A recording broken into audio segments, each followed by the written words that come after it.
हाल ही में सूचना प्रौद्योगिकी की एक बड़ी कंपनी विप्रो ने अपने 300 कर्मचारियों को मून लाइटिंग के आरोप में नौकरी से बर्खास्त कर दिया है और एक अन्य कंपनी इंफोसिस ने भी अपने कर्मचारियों को मून लाइटिंग के विरुद्ध चेतावनी दी है एवं उनका अनुबंध समाप्त करने की धमकी दी है।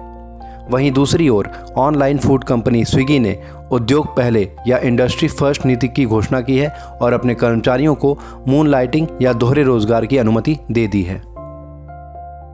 तो दोस्तों, इस वीडियो में हम जानेंगे कि मून लाइटिंग कार्य संस्कृति क्या है। लेकिन वीडियो में आगे बढ़ने से पहले यदि आप इस वीडियो को इंग्लिश में देखना चाहते हैं तो डिस्क्रिप्शन में दिए हुए लिंक पर क्लिक करें और यदि आप इस वीडियो को पसंद करते हैं तो इसे शेयर करना ना भूलें। मून लाइटिंग क्या है? मून लाइटिंग का तात्पर्य अपने नियमित कार्य समय के पश्चात कोई द्वितीयक कार्य या नौकरी करने की प्रथा से है।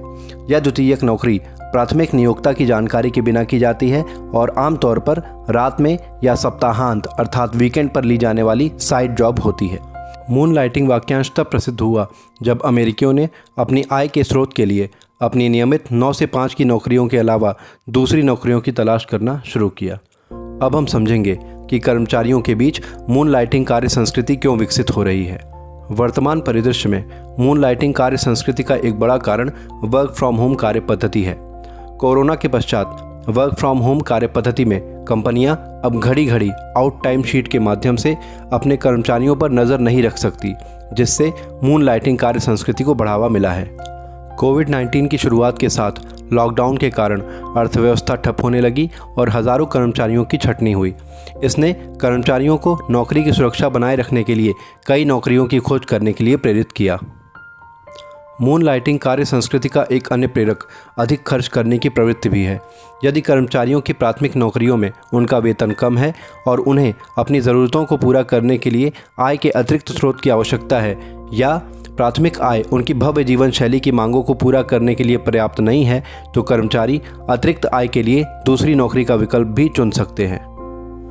अतिरिक्त कार्य अनुभव प्राप्त करना भी मून लाइटिंग का एक कारण है। कई बार कर्मचारी अतिरिक्त कार्य कौशल अर्जित करने के प्रयास में भी दूसरी नौकरी पर विचार कर सकते हैं। कुछ कर्मचारी खाली समय का उपयोग करने के लिए भी मून लाइटिंग का विकल्प चुनते हैं जब उनके पास अपनी प्राथमिक नौकरियों में पूरे दिन स्वयं को व्यस्त रखने के लिए पर्याप्त काम नहीं होता है। अब हम जानेंगे कि मून लाइटिंग कार्य संस्कृति के संबंध में चिंताएं क्या हैं। मून लाइटिंग कार्य संस्कृति कानूनी तो है लेकिन नैतिक नहीं है। कई बार समान प्रकृति के क्षेत्र में कई नौकरी करने वाला व्यक्ति गोपनीयता के मुद्दों को जन्म दे सकता है, लेकिन ऐसा कोई व्यापक कानून नहीं है जो किसी व्यक्ति को कई काम करने से रोक सके। मून लाइटिंग कार्य संस्कृति कर्मचारी की क्षमता के लिए हानिकारक है। यदि कर्मचारी लंबे समय तक काम कर रहा है तो दूसरी नौकरी से कर्मचारी विचलित एवं अनुत्पादक हो सकता है और शारीरिक थकान के कारण प्राथमिक नौकरी की जिम्मेदारियों की उपेक्षा कर सकता है। प्राथमिक नियोक्ता के संसाधनों का दुरुपयोग भी एक चिंता का विषय है।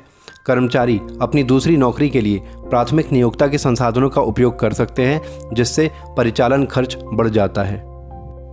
अब हम जानेंगे कि दोहरे रोजगार या मून लाइटिंग से संबंधित कानूनों की स्थिति क्या है। भारत के परिदृश्य में एक व्यक्ति कानून को तोड़े बिना एक से अधिक कार्य कर सकता है, लेकिन एक ही क्षेत्र में अलग अलग नियोक्ता के लिए नौकरी करने वाला व्यक्ति गोपनीयता के उल्लंघन के बारे में चिंताओं को जन्म दे सकता है, क्योंकि कई नियोक्ता कई नौकरियों को रोकने के विरुद्ध प्रतिबंधों के अलावा अपने रोजगार समझौतों में इस तरह के प्रतिबंध शामिल करते हैं। मून लाइटिंग को धोखाधड़ी माना जा सकता है यदि किसी कर्मचारी का अनुबंध गैर प्रतिस्पर्धा और एकल रोजगार के लिए कहता है, जो कि अधिकांश पारंपरिक रोजगार अनुबंधों की स्थिति है। कारखाना अधिनियम 1948 के अंतर्गत दोहरा रोजगार निषिद्ध है। हालांकि कुछ राज्यों में आईटी कंपनियों को इस नियम से छूट दी गई है।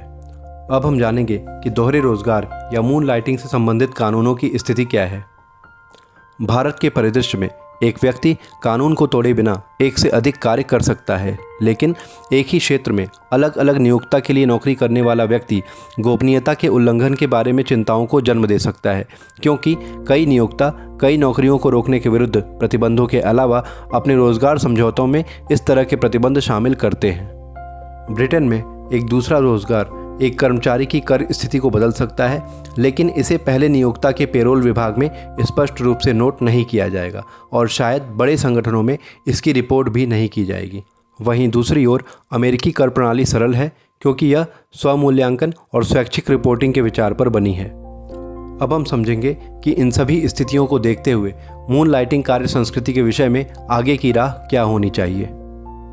प्राथमिक नियोक्ता डेटा लीकेज और डे लाइटिंग जैसे मून लाइटिंग से जुड़े जोखिमों का पता लगाने और उन्हें रोकने के लिए उपकरण और तकनीकों को लागू कर सकता है। ये उन कर्मचारियों को उजागर करता है जिनके व्यवहार में मून लाइटिंग का संकेत या डेटा लीकेज एवं कंपनी की बौद्धिक संपदा के दुरुपयोग का अंदेशा होता है। मून लाइटिंग का अंदेशा होने पर नियोक्ता अपने कर्मचारियों को हितों के टकराव, प्राथमिक नौकरी के प्रदर्शन पर प्रभाव, कंपनी के संसाधनों के दुरुपयोग, अनुपस्थिति, खराब एकाग्रता या अन्य चिंताओं को लेकर हतोत्साहित कर सकते हैं। मून लाइटिंग एक विकल्प हो सकता है जब तक कि यह कर्मचारियों के प्राथमिक कार्य की दक्षता और अखंडता को प्रभावित न करे। साइड जॉब की खोज करने या व्यवसाय शुरू करने से पहले कर्मचारियों के लिए यह महत्वपूर्ण है कि वे किसी भी मून लाइटिंग नीतियों के अनुपालन को सुनिश्चित करने के लिए अपने मुख्य नौकरी के साथ अपने रोजगार अनुबंध की सावधानीपूर्वक जांच कर लें। वीडियो देखने के लिए धन्यवाद। नए वीडियोस के नोटिफिकेशन पाने के लिए चैनल को सब्सक्राइब करें। जय हिंद।